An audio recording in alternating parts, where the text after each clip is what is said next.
SSC Delhi police constable 2023 के लिए कुछ महत्वपूर्ण कंप्यूटर क्वेश्चंस लेकर आज फिर उपस्थित हुए हम। आज का सेट नंबर हमारा होगा 11, ठीक है।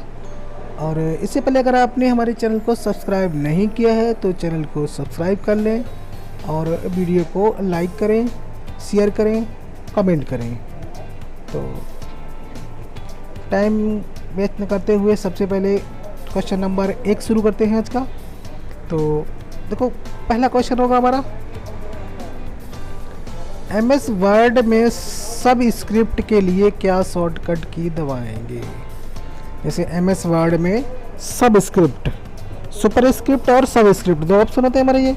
तो देखो, सब स्क्रिप्ट में क्या होता है, हम लोग नीचे की तरफ लिखते हैं, जैसे R2 H2O SO2 है, नीचे लिख देते हैं। जबकि सुपर स्क्रिप्ट में हम लोग ऊपर बढ़ा के लिखते हैं अक्षरों को, जैसे SO2 R square, M square, A square, B square, कुछ भी स्क्वायर लगाना है तो हम लोग यहाँ से लगा सकते हैं सुपर स्क्रिप्ट से।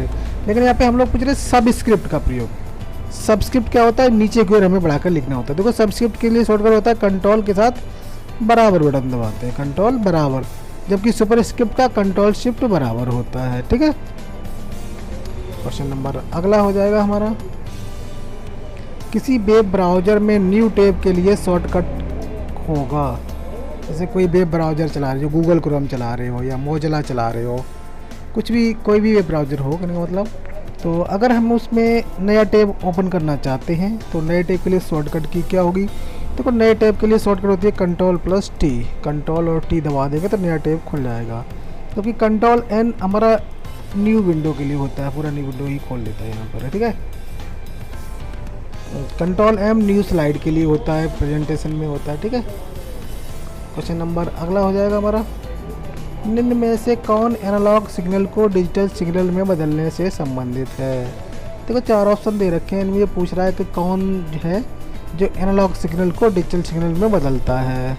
कंपाइलर है, एनालॉग कंप्यूटर है, या मॉडेम है, या इनमें से कोई नहीं। देखो, एनालॉग सिग्नल को डिजिटल सिग्नल में बदलता है कौन, मॉडेम। मॉडेम बदलता है। मॉडेम का पूरा नाम होता है मॉड्यूलेटर डिमॉड्यूलेटर। और ये कहता क्या है, एनालॉग को डिजिटल में और डिजिटल को एनालॉग में बदलता है। और ये लगाया कहाँ पे जाता है मॉडेम को। क्वेश्चन आता है, कभी कभी पूछा जाता है कि मॉडेम को कहाँ पर लगाया जाता है। तो मॉडेम को आप कंप्यूटर और टेलीफोन लाइन के मध्य लगाया जाता है, ठीक है। क्वेश्चन अगला हो जाएगा हमारा, फ्लिपकार्ट क्या है। ये फ्लिपकार्ट पूछ रहा है, फ्लिपकार्ट क्या है। देखो, फ्लिपकार्ट क्या होती है, फ्लिपकार्ट हमारी एक ई-कॉमर्स वेबसाइट है। तो ये पूछ रहा है कि C2C है कि B2C है कि B2B है या ऑल ऑफ दिस। C2C का मतलब होता है कंज्यूमर टू कंज्यूमर, B2B का मतलब, B2C का मतलब होता है बिजनेस टू कंज्यूमर, और B2B का मतलब होता है बिजनेस टू बिजनेस। देखो, फ्लिपकार्ट क्या होता है, बिजनेस टू कंज्यूमर होता है, ठीक है। इसको बोलते हैं बिजनेस टू कंज्यूमर, ठीक है, फ्लिपकार्ट। क्वेश्चन नंबर अगला हो जाएगा हमारा, CVV कोड कितने डिजिट का होता है। CVV कोड है, कार्ड वेरिफिकेशन वैल्यू बोलते हैं इसको, है CVV कोड को। CVV कोड जो हमारा डेबिट कार्ड और क्रेडिट कार्ड होता है, उसकी उल्टी साइड पे ये 3 अंकों का होता है हमारा CVV कोड, 3 डिजिट का होता है, ठीक है। क्वेश्चन सही हो जाएगा, 3 डिजिट का होता है। क्वेश्चन नंबर अगला हो जाएगा हमारा, निम्न में से वोलेटाइल मेमोरी कौन सी है। अच्छा, ये पूछ रहा है कि निम्न में से वोलेटाइल मेमोरी कौन सी है। वोलेटाइल और नॉन वोलेटाइल। देखो, वोलेटाइल का मतलब होता है हमारी अस्थाई मेमोरी, और नॉन वोलेटाइल का मतलब होता है हमारी स्थाई मेमोरी।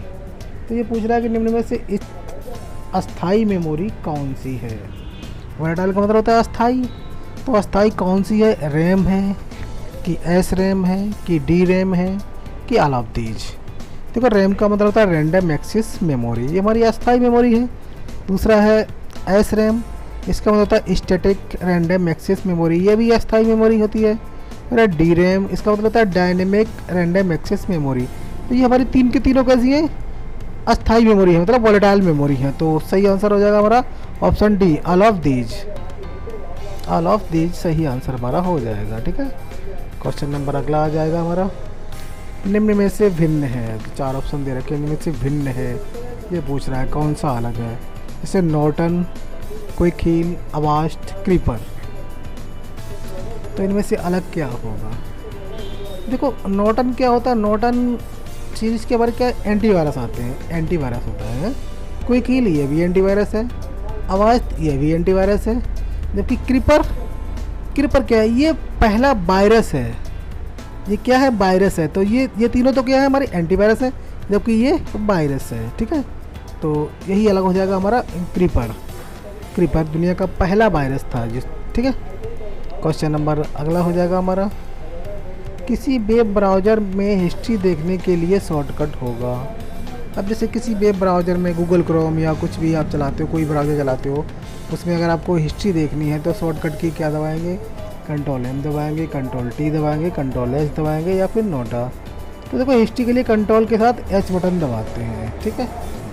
कंट्रोल H बटन दबा देंगे, हमारी हिस्ट्री निकल आती है, ठीक है। कंट्रोल J से डाउनलोड होता है, इसमें नहीं दे रखा है। कंट्रोल T से नेटिव खुल जाता है। कंट्रोल M ये तो इसमें नहीं होता, ये प्रेजेंटेशन के लिए होता है, नई स्लाइड जोड़ने के लिए, ठीक है। क्वेश्चन अगला हो जाएगा हमारा, 8 बिट कितने बाइट के बराबर होता है। 8 बिट होते हैं, वो कितने बाइट के बराबर होते हैं। 1 बाइट के बराबर, एक या 24 बाइट के बराबर, या 4 बाइट के बराबर, या 9 देखो 8 बिट मिलके क्या बनाते हैं, 1 बाइट। तो ऑप्शन ए इसका सही आंसर हो जाएगा, 8 बिट 1 बाइट के बराबर होते हैं, ठीक है। क्वेश्चन नंबर अगला हो जाएगा हमारा, कंप्यूटर साक्षरता दिवस कब मनाया जाता है। ये क्वेश्चन कई बार हमने पूछा है क्वेश्चन में, और ये बहुत ज़्यादा पूछा भी जाता है, कंप्यूटर साक्षरता दिवस कब मनाया जाता है। तो कंप्यूटर साक्षरता दिवस हमारा मनाया जाता है 2 दिसंबर को। 2 दिसंबर क्या होता है हमारा, कंप्यूटर साक्षरता दिवस होता है, ठीक है। क्वेश्चन नंबर अगला हो जाएगा हमारा, व्हाट्सएप के फाउंडर कौन है। देखो 4 ऑप्शन दे रखे हैं यहाँ पे, ये पूछा रहा है कि इसमें से व्हाट्सएप के फाउंडर कौन है। Mark Zuckerberg, Jack Kilby, Jeff Bezos. तो ये पूछ रहा है कि इसमें से व्हाट्सएप के फाउंडर कौन है। अब देख लो, पहला क्या दे रखा है इसमें, मार्क जुकरबर्ग। तो मार्क जुकरबर्ग कौन है, मार्क जुकरबर्ग ये आपके फेसबुक के फाउंडर हैं। क्या के फाउंडर हैं, फेसबुक के फाउंडर हैं, ठीक है। फेसबुक जिसका अब नया नाम क्या हो गया, मेटा, मेटा के फाउंडर हैं, ठीक है। और जबकि दूसरा नाम रखा है जैक किल्वी। जैक किल्वी कौन है, जैक किल्वी जो हैं वो आपके आईसी के जनक हैं, जिन्होंने आईसी की खोज की थी, ठीक है। और तीसरा नाम इसमें रखा है जेफ बेजोस। तो जेफ बेजोस कौन थे, ये अमेरिकी बिजनेसमैन है जेफ बेजोस हैं, जिन्होंने कि आपका अमेजन की स्थापना की थी। ई कॉमर्स वेबसाइट अमेजन है, उसकी स्थापना की है इन्होंने, जेफ बेजोस ने। और फिर चौथा ऑप्शन रहेगा ननॉबदीज। तो व्हाट्सएप के फाउंडर यहाँ पे दे ही नहीं रखे हैं, ठीक है। देखो व्हाट्सएप के फाउंडर कौन थे, व्हाट्सएप फाउंडर थे आपके जॉन कॉम, ठीक है। व्हाट्सएप के फाउंडर जॉन कॉम थे, ठीक है। तो इसमें ये ऑप्शन दे नहीं रखा है, तो एक सही आंसर हो जाएगा हमारा ब्रेन एक्सल और जॉन कॉम, 2 उनके फाउंडर हैं, लेकिन यहाँ पे नहीं है। तो सही आंसर होगा ऑप्शन डी हमारा, नन ऑफ दीज, ठीक है। तो क्वेश्चन नंबर अगला हो जाएगा हमारा, मैक एड्रेस कितने बिट का होता है। जो मैक एड्रेस होता है वो कितने बिट का होता है। देखो MAC address media access control बोलते हैं इसको, है। तो ये हमारा होता है आपका 48 बिट का होता है। मैक एड्रेस कितना होता है, 48 बिट का होता है, ठीक है। क्वेश्चन नंबर अगला हो जाएगा हमारा, USSD का पूर्ण रूप क्या होता है। USSD इसका पूरा नाम क्या होता है। देखो USSD का पूरा नाम होता है अनस्ट्रक्चर्ड सप्लीमेंट्री सर्विस डाटा। क्या होता है, अनस्ट्रक्चर्ड सप्लीमेंट्री सर्विस डाटा। तो ऑप्शन ए इसका सही हो जाएगा, ऑप्शन नंबर ए इसका सही हो जाएगा, ठीक है। अनस्ट्रक्चर्ड सप्लीमेंट्री सर्विस डाटा, ठीक है। और इसका डायल क्या कोड क्या होता है, *99#। क्या होता है इसका, *99#। इसका डायल कोड होता है USSD का, ठीक है। क्वेश्चन नंबर अगला हो जाएगा, उमंग ऐप कितनी लैंग्वेज में उपलब्ध है। जो उमंग ऐप है वो कितनी भाषाओं में उपलब्ध है। तो देखो उमंग ऐप हमारा 13 भाषाओं में उपलब्ध है। कितनी भाषाओं में उपलब्ध है? 13 भाषाओं में। ठीक है, क्वेश्चन नंबर, अच्छा आखिरी क्वेश्चन होगा हमारा, नेटस्केप नेविगेटर है। तो नेटस्केप नेविगेटर क्या है? इंटरनेट ब्राउज़र है, ईमेल प्रोग्राम है, क्लाउड कंप्यूटिंग है, या नन ऑफ दीज है।